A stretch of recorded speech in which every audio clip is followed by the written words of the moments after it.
On parle du vitiligo. Qu'est-ce que le vitiligo? Donnez-moi la définition du vitiligo.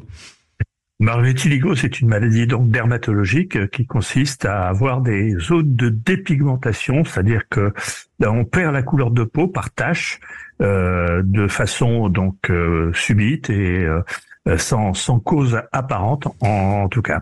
Et donc c'est l'apparition de taches blanches, alors notamment sur le visage, le bras, les bras, les mains et le corps. Après, dans son intégralité. C'est une dépigmentation de la peau et aussi des poils ou des cheveux, en quelque sorte. L'exemple type et le plus connu est l'ancien Premier ministre Édouard Philippe.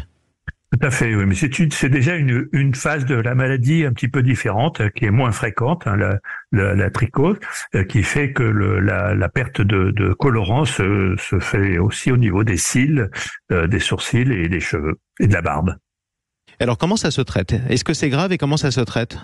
Alors, faut bien dire aux auditeurs que c'est pas une maladie grave, hein, c'est une maladie bénigne de la peau, qu'elle n'a pas de complications importantes et que ça se traite de façon très peu efficace aujourd'hui, c'est-à-dire que les crèmes et les pommades n'ont pas d'effet majeur. Elles ont un effet, alors c'est surtout à base de cortisone, et elles ont un effet d'atténuation des taches.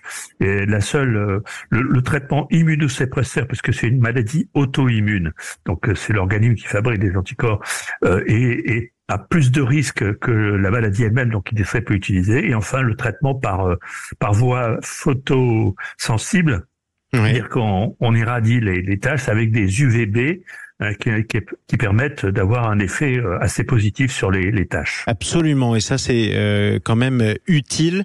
D'où ça vient cette maladie? C'est donc une maladie auto-immune, donc on connaît pas exactement la cause qui déclenche. On sait qu'il y a un facteur génétique puisqu'il y a des familles qui sont touchées, mais on n'a pas d'éléments très très probants, en tout cas, sur une origine précise de la maladie. C'est une réaction auto-immune du corps contre les mélanocytes qui fabriquent la mélanine, qui est donc le pigment de la peau. Alors quel impact ça peut avoir sur la santé? Vous avez dit que c'était pas trop grave, malgré tout, c'est toujours difficile de constater que son visage change. Il y a qu'à voir Édouard Philippe, par exemple, c'est une métamorphose totale.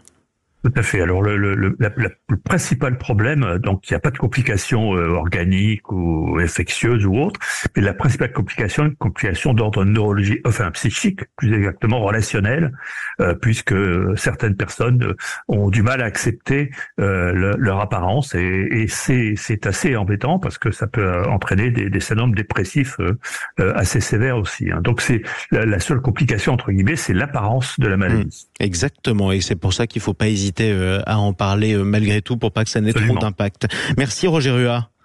Merci. Médecin généraliste, on en parlera plus tard, du vitiligo, pourquoi pas.